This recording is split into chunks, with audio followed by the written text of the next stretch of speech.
Hello दोस्तों, welcome to my channel. दोस्तों, आज की वीडियो में एसएससी सीएचएसएल एग्जाम 2023 टीयर 1 की मैं बात करूं तो आप देख सकते हैं कि 10 अगस्त को पूछा गया शिफ्ट नंबर 3 में जितने सारे क्वेश्चंस होंगे इंग्लिश का, इन सबको हम लोग आज डिस्कस करने वाले हैं बेहतरीन तरीके से। आइए शुरुआत करते हैं, चलते हैं सीधे इंग्लिश के सवालों की तरफ। ठीक है दोस्तों, आइए।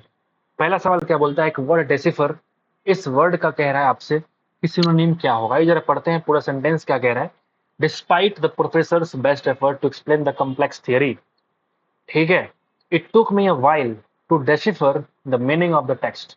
समझ के बाद प्रोफेसर का इतना बेस्ट एफर्ट लगाने के बावजूद जो कॉम्प्लेक्स थियरी को एक्सप्लेन कर रहे थे बंदा, वो जो टीचर जो थे, प्रोफेसर जो थे, वो उसको एक्सप्लेन कर रहे थे बहुत ही बेस्ट तरीके से एफर्ट लगा के, तब भी it took me a while, मुझे समय लग गया समझने में कि इस टेक्स्ट का मतलब क्या है। तो डेसिफर का मतलब होता है भैया समझना या समझाना, उसी को हम लोग कहते हैं interpret. Option number 1 is the required answer.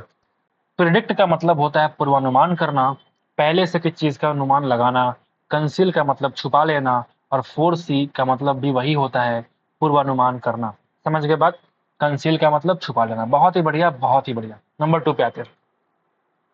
The doctor knew that Ravindra would recover from dengue soon and do the kind of work he was doing before. He was doing before क्या मतलब हुआ? Doctor को पता था कि रविंदर जो है बहुत जल्दी रिकवर हो जाएगा डेंगू से, और फिर वो सारा काम करेगा जो बहुत लंबे समय से करता आ रहा है। काम करना 2 दिन पहले तो नहीं शुरू किया होगा, बहुत लंबे से करना शुरू कर रहा होगा। इसलिए ही वाज डूइंग नहीं बल्कि ही हैज बीन डूइंग, वो करता जो आ रहा है, जो काम वो करेगा, ये चीज यहाँ पे देखने को मिल रहा होगा। प्रेजेंट परफेक्ट कंटिन्यूअस वर्ब का यूज करना पड़ेगा। The English often fought French, ओहो, the English often fought, fight लड़ाई करने की बात हो रही है यहाँ पे, तो कहीं ना कहीं फाइट करेंगे तो फ्रेंच नहीं, फाइट विद द फ्रेंच आप यूज करना पड़ेगा। मुझे लगता है कि fought with the French, fight with लड़ाई करना, ये मुझे लगता है कि यहाँ पे इसके पहले विथ लगाना पड़ेगा, या फिर the English fought often fought with the French use करना पड़ेगा। मेरे हिसाब से तो वही होना चाहिए। तो आइए जरा चूज, अब मुझे कमेंट करना कि इसमें क्या होगा। ठीक है, आगे बढ़ते हैं, नंबर 4 पे आते हैं। एक्टिव वॉइस में कन्वर्ट करो। Why is the rotten apple being eaten by you. Is am are, देखो जरा, is am are plus being plus verb का थर्ड फॉर्म। ये पैसिव वॉइस स्ट्रक्चर तभी होता है जब हम लोग बात करते हैं प्रेजेंट इम्परफेक्ट टेंस का। तो उसका एक्टिव वॉइस क्या होगा बताइए? Subject plus is am are plus verb का फोर्थ फॉर्म हम लोग बोलते हैं। ठीक है भाई, और जरा ढूंढते हैं। अब चूंकि यहाँ पे वाई इज, ये एक इंटरोगेटिव सेंटेंस है, ठीक है, डब्ल्यू एच वर्ड वाला सेंटेंस, हम क्या बोलेंगे, पहले डब्ल्यू एच ढूंढना पड़ेगा मेरे को, तो वाई तो हर जगह आएगा। अब यहाँ पे चूंकि मुझे बात कर रहा है यू, यहाँ बन जाएगा सब्जेक्ट, तो यू के लिए क्या लगाते हैं हम लोग? आर। तो वाई के बाद मुझे जस्ट चाहिए क्या होगा? आर चाहिए होगा। यानी कि वाई वर है, काट काटा वाई यू, काट काटा वाई है, why are you eating the rotten apple. इस सेंटेंस का पार्ट अरेंज करिए जरा इसको। बहुत ही आसान होता है इस तरह के सवाल। तरीका क्या होता है कि हम लोग पढ़ेंगे ऑप्शन को और फिर यूज करके देखेंगे क्या इसका मीनिंग सही निकल पा रहा है। डीशी, डीशी, democracy is always a slow growth and success under suitable conditions. अरे भाई, यहाँ पे डेमोक्रेसी के बारे में कह रहा है कि हमेशा एक स्लो ग्रोथ होता है, तो यहाँ पे एंड सक्सेस कहाँ से आ जाएगा? तो कहीं ना कहीं डी और सी जो है वो यहाँ पे सटीक आंसर आपको नहीं दे रहा है। फिर एसी पर हो आप, डिक्टेटर्स में rise to power and inaugurate and success, क्या भाई? बिल्कुल नहीं। मीनिंगफुल सेंटेंस जैसे बना उसको हम टिक लगा देंगे। जरा डी ए बी सी पढ़ के देखो, जरा डी ए बी सी पढ़ के देखो। Democracy is always a slow growth, dictators में rise to power and inaugurate a new regime with dramatic suddenness, ठीक है, and success under suitable conditions.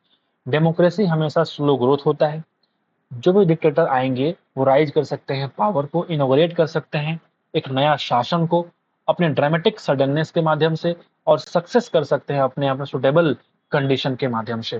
तो क्या बोलेंगे? सटीक मतलब निकल के दे रहा है कौन? Option number 3। इसलिए मारेंगे और भागेंगे यहाँ से। Happiness is not something you adjourn का मतलब होता है स्थगित करना, उसी को हम लोग बोलते हैं स्थगित करना, मतलब किसी काम को स्थगित कर दीजिए, बाद में करेंगे। तो क्या बोलेंगे? सिनोनिम क्या हो जाएगा इस वर्ड का? पोस्टपोन कर देना, किसी काम को पोस्टपोन कर दीजिए।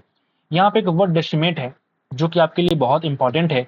डेसिमेट का मतलब होता है मेरे भाई, डेसिमेट का मतलब होता है मेरे भाई किसी चीज को, किसी को तबाह कर देना, या फिर इसी को यूज कर सकते हैं तबाह करना के रूप में डेसिमेट का हम लोग यूज कर सकते हैं।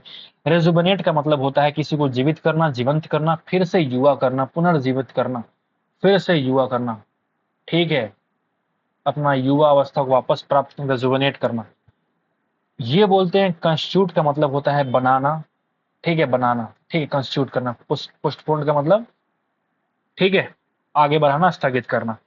The fields are full of crops existing in large quantities. ओहो, इसके बदले हम लोग क्या यूज कर सकते हैं, जो लार्ज क्वांटिटीज में है, मतलब वो क्या है, एबंडेंट है, प्रचुर मात्रा में है। सफिशियंट का मतलब क्या होता है, ये सफिशियंट है, इतना मेरा काम चल जाएगा। लेकिन यहाँ पे सफिशियंट का वर्ड यूज नहीं करना, यहाँ लार्ज क्वांटिटी की बात हो रही है, मतलब ये मेरे पास बहुत अधिक मात्रा में है, प्रचुर मात्रा में है, लिमिटेड नहीं है, ये क्या है, एबंडेंट है। आगे बढ़ेंगे, आसान था ये वाला, इसलिए आगे बढ़ जाते हैं। इनकरेक्टली स्पेल्ड कौन सा वर्ड है, अब देख लो, खुद देख लो, फुलफिल वर्ड यहाँ पे करेक्टली वर्ड लिखा हुआ है, बहुत ही आसान। सिनोनिम होता है हेजिटेट करना। हेजिटेट का मतलब नहीं बोलते हेजिटेट हो रहे हो तुम, मतलब बहुत ही संकोच कर रहे हो, बोलते हैं ना भाई, संकोच कर रहे हो, है ना, कि तुम बहुत ही कांप रहे हो, तड़प रहे हो, हेजिटेट हो रहे हो, तो उसी को हम लोग कहते हैं डिथर, ठीक है। हैस्टे का मतलब कुछ अलग होता है, हैस्टे का मतलब होता है मेरे भाई जल्दी में कोई काम करना, उसी को बोलते हैं हैस्टे। स्टम्बल, स्टम्बल बोलते हैं क्या, स्टम्बल बोलते हैं ठोकर या फिर रुकावट को हम लोग कहते हैं कि वो क्या है, वो स्टम्बल है, ठोकर या फिर रुकावट को हम लोग कहते हैं स्टम्बल है। हाशल, हाशल का मतलब होता है, कुछ नहीं बोलते हाशल फ्री, मतलब परेशानी नहीं होगी, यानी कि हाशल बोलते हैं परेशानी को। आगे बढ़ते हैं, 10 नंबर सवाल क्या बोलता है, it is raining cats and dogs होता है, ना कि माइस होता है। अरे भाई साहब, सवाल तुम पूछोगे। कोविड-19 आउटब्रेक, आउटब्रेक का मतलब होता है फैल जाना, has caused a global education crisis.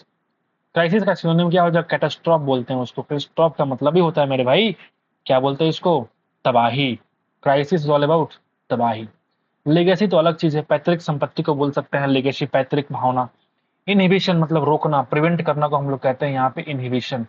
Horde का मतलब होता है भीड़ लगाना, होर्ड का मतलब भीड़ लगाना, या फिर ढेर लगाना, क्या बोलते हैं, ढेर लगाना। समझ गए, आसान था। A royal ceremony in which a crown is placed on the head of a new king or queen। जब एक नया क्वीन या फिर एक नया राजा को बनाते हैं तो हम लोग क्या कहते हैं उसको, हम लोग कहते हैं कोरोनेशन।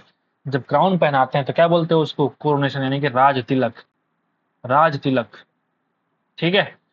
कोरोबोरेशन ये एक अलग वर्ड है, इसका मतलब होता है संपोषण करना, ये एक अलग वर्ड है भैया, ठीक है। इसमें और इसमें कंफ्यूज नहीं होना है।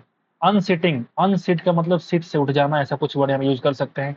ओ यू एस टी जो वर्ड है, ओइस्ट, ओ यू एस टी जो होता है, इसका मतलब होता है किसी चीज को बाहर निकाल देना, एक्सक्लूड करना, ठीक है, एग्जिट करना।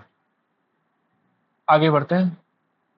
यूनिक का मतलब होता है बहुत ही यूनिक, यानी कि अनोखा। तो इसका सिनोनिम क्या हो जाएगा भाई, एक्सक्लूसिव। नहीं बोलते हैं हमारे न्यूज चैनल पे देखिए, एक्सक्लूसिव रिपोर्ट, मतलब जो आपने कभी नहीं देखा होगा, यूनिक देखा, वो हम लोग यूनिक दिखाएंगे। हालांकि सबसे घटिया हमारा न्यूज हमारे देश का ही होता है, लेकिन वो क्या बोलते हैं, एक्सक्लूसिव न्यूज रिपोर्ट के लिए हमारे चैनल को सब्सक्राइब कीजिए, हमारे चैनल पे आइए, ठीक है।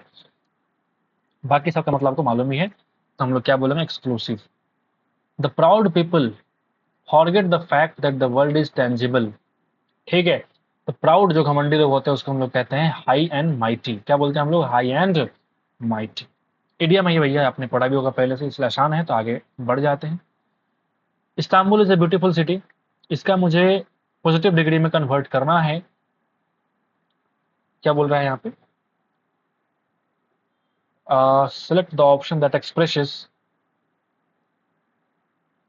ठीक है, द फॉलोइंग सेंटेंस इन पैस sorry positive degree of comparison. अच्छा, Istanbul is a beautiful city, आपको चूज करना है कि इस ऑप्शन गिवन जो है वो यहाँ पे किसी से कंपैरिजन नहीं होना चाहिए, बल्कि एक पॉजिटिव डिग्री में होना पड़ेगा।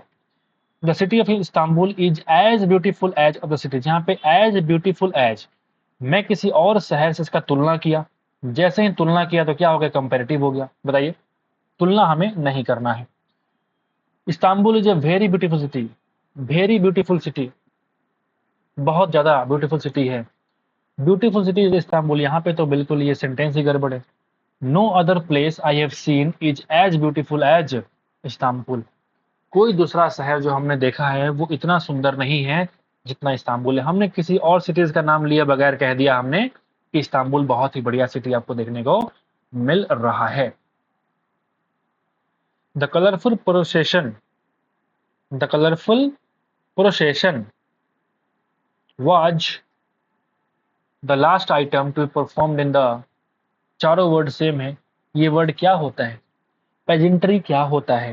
पेजेंट्री को हम लोग कहते हैं मेरे भाई, जुलूस निकलता है ना, उसी को हम लोग कहते हैं पेजेंट्री। ठीक है, जो last item to be performed in the pageantry. Colourful जो प्रोसेसन होगा वो क्या होगा? वो लास्ट आइटम होगा जो इसमें परफॉर्म किया जाएगा। फिर से आ चुका आपके सामने क्या पैराजम्बल जो सेंटेंस का अरेंजमेंट हम लोग करने वाले हैं वो। ठीक है, तो यहाँ पे देखो ए है, बी है, सी है। तो as the world faces cascading, B के बाद सी कहता है, and interlinked global crisis and conflicts, the aspirations set out in the 2030 agenda for sustainable development are in jeopardy। ये बिल्कुल सही मतलब निकाल के दे रहा है, समझ के बात को। बाकी तुम कुछ और पढ़ के देखो, मतलब नहीं निकलेगा। ए भी देखो, agenda for sustainable development as the world faces cascading and। तो कैस्केडिंग अगर यहाँ पे एंड है तो बिल्कुल इंटरलिंक्ड होना चाहिए। यहाँ पे बी के बाद हमको सी चाहिए होगा, बी के बाद यहाँ पे ई है तो काट के हटा दो। बोलो। तो बिल्कुल इस तरह के सवालों को हम लोग तभी कर पाएंगे जब हम लोग ऑप्शन का यूज करेंगे फास्ट तरीके से, कि कौन सा ऑप्शन मुझे सही तरीके का मीनिंगफुल सेंटेंस निकाल के हमको दे रहा है। आगे बढ़ते हैं, एंटोनिम पे आते हैं। एक वर्ड है प्रॉफिट, जिसका मतलब होता है लाभ, एक्सपेंस। अर्निंग मतलब जो हमने कमाया, अमाउंट सेल। एक्सपेंस का मतलब खर्च करना, प्रॉफिट करना एक्सपेंस होता है। ठीक है। The meeting was called off, ये पैसिव वॉइस में है। वाज या वर्ब प्लस वर्ब का third form, simple past tense का पैसिव वॉइस है। तो एक्टिव में कन्वर्ट करेंगे, सब्जेक्ट प्लस वर्ब का सेकंड फॉर्म प्लस ऑब्जेक्ट। कोई हेल्पिंग फॉर्म को नहीं चाहिए होगा, यहाँ पे हैड का इस्तेमाल नहीं करेंगे। They called off the meeting, यहाँ पे दे क्यों, यहाँ पे दे का इस्तेमाल किया गया है का, the meeting was called of bye them. अगर यहाँ बाय देम होता तब तो हम दे बोलते, नहीं पता कौन है, समवन है वो, someone called off the meeting. Option number 3 is the required answer. I have think नहीं होता है, आई हैव थॉट होता है। क्योंकि हैज या हैव या हैड हो तो उसके बाद वर्ब का थर्ड फॉर्म आता है। लेकिन यहाँ पे ऑप्शन में जो कहीं भी यहाँ पे थॉट का ऑप्शन नहीं है, इसका मतलब मुझे वर्ब को नहीं, हमें हेल्पिंग वर्ब को चूज करना पड़ेगा, चेंज करना पड़ेगा। I think tomorrow I will take my belongings to the new apartment. जो मेरे सामान है, जो मेरे बिलोंगिंग्स हैं, उन सबको मैं नया अपार्टमेंट में लेके जाऊंगा। मैं सोचता हूँ, आई थिंक। समझ गए? Option number 2 is the required answer. फिर से आ चुका आपके सामने क्लोज टेस्ट। ठीक है। On an unfortunate accident, first aid experts stress that. On an unfortunate accident, अगर दुर्भाग्यपूर्ण आपका एक्सीडेंट हो जाता है, जो फर्स्ट एड एक्सपर्ट्स होते हैं वो स्ट्रेस को क्या कहते हैं? That fill in the blanks what to do for and fill in the blanks victim until doctor or other trained person get to the accident scene can fill in the blanks life especially in case of stoppage of breathing, severe bleeding and shock। ठीक है, यहाँ पे कह रहा है कि मान लीजिए कोई एक्सीडेंट हो गया, तो जो फर्स्ट एड एक्सपर्ट्स होते हैं उनको पता होता है, वो जानते हैं कि क्या करना है। ठीक है, उस विक्टिम के साथ क्या करना है। तो यहाँ पे बोलते हैं नोइंग व्हाट टू डू। ठीक है, knowing what to do for an victim. जो विक्टिम है, जिसके ऊपर एक्सीडेंट हो गया है, उसके बारे में कह रहा है, जो विक्टिम है। ठीक है, यहाँ पे रिगार्डिंग तो अलग चीज है, अटेम्प्टिंग प्रयास करना, बिफोर यहाँ पे यूज नहीं होगा बिल्कुल भी। तो नोइंग व्हाट टू डू, उसको पता है कि क्या करना है मेरे को। Knowing what to do for an injured victim, जो विक्टिम है, जो जिसको जो घायल हुआ है, उसके लिए कह रहा है कि उसको मालूम है कि उसके लिए क्या यूज करना पड़ेगा। Knowing what to do for an injured victim until doctor or other trained person gets to the accident. जब तक कोई डॉक्टर या कोई अदर ट्रेंड पर्सन वहां नहीं पहुंचता है, तब तक उसको मालूम होता है, जो फर्स्ट एड बॉक्स वाले एक्सपर्ट्स होते हैं उनको मालूम होता है कि तब तक क्या करेंगे। जैसे हमने देखा भी होगा, क्रिकेट की टीम जब खेलती है, जब किसी को चोट लग जाए, डॉक्टर नहीं पहुंचते, पहले वो फर्स्ट एड बॉक्स लेके पहुंचते हैं, पहले स्प्रे मारते हैं फटाफट। उनको पता होता है कि अच्छा ये दर्द का मुझे ये लगाना है, टूट जाए तो मुझे ये करना है, छिल जाए तो मुझे ये लगाना है। तो उन लोगों को थोड़े वक्त का चीज मालूम होता है, जब तक कि कोई डॉक्टर या एक्सपर्ट नहीं आता है, तब तक वो अपना काम करते हैं। यहाँ पे आगे बढ़ते हैं हम लोग। ठीक है, हाँ। Other trained person gets the accident scene can fill in the blanks alive, जब तक कि वो जीवन को नहीं सेव कर पाते, तो क्या करेंगे हम लोग, सेव। सुख मतलब राहत पहुंचाना, जीवन में राहत पहुंचाना इंपॉर्टेंट है कि सेव करना, बचाना इंपॉर्टेंट है। सेव करेंगे ना भैया।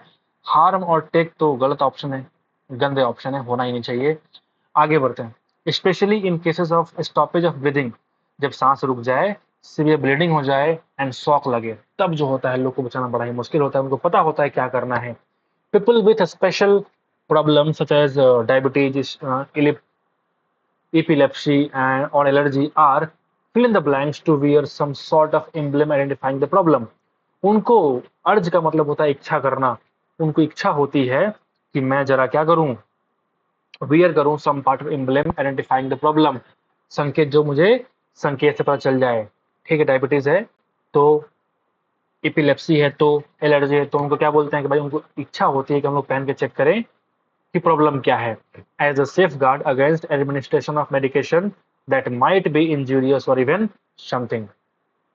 ठीक है, जिनका बीमारी होता है, डायबिटीज हो गया, वो चाहते हैं कि मुझे जो है मुझे पता चले, है ना, कि मुझे क्या हुआ है, ताकि वो आइडेंटिफाई कर पाए, समझ पाए इस बात को। वरना फिर दिक्कत हो जाएगी उनको कि डॉक्टर मना करता है कि 4 तरह का दवा मत खाइए, तो वही कह रहा है यहाँ पे, उनकी इच्छा जाहिर होती है कि भैया हम पहने सम सॉर्ट ऑफ एम्ब्लेम करें, आइडेंटिफाइंग करें प्रॉब्लम को, as a safe guard against administration of medication that might be injurious और इवन फटल। यहाँ पे और हो चाहे इवन हो, जो पहला वर्ड जिस तरह का होता है ठीक वैसे ही बाद का होता है। इंजूरियस मतलब हानिकारक, तो बिल्कुल यहाँ पे घातक की बात यहाँ पे कहा जा रहा है। एप्रोप्रिएट बेनिफिशियल के बाद बिल्कुल भी नहीं हो रहा लाभदायक, थोड़ी बात हो रहा है। रिमेडियल बोलते हैं हम लोग। रेमेडी का मतलब क्या होता है, रेमेडी हम लोग कहते हैं उपचार को, तो उपचार से संबंधित इज ऑल अबाउट रेमेडियल। तो हम क्या बोलेंगे यहाँ पे, माइट बी इंजूरियस और इवन फटल, जो घातक हो सकते हैं, उसके लिए वो जानना चाहते हैं। ठीक है, तो बहुत बढ़िया हम लोगों ने शिफ्ट किया आज का, और मिलते हैं आपसे अगले शिफ्ट में। आज के लिए इतना ही दोस्तों, thank you so much once again for watching the video.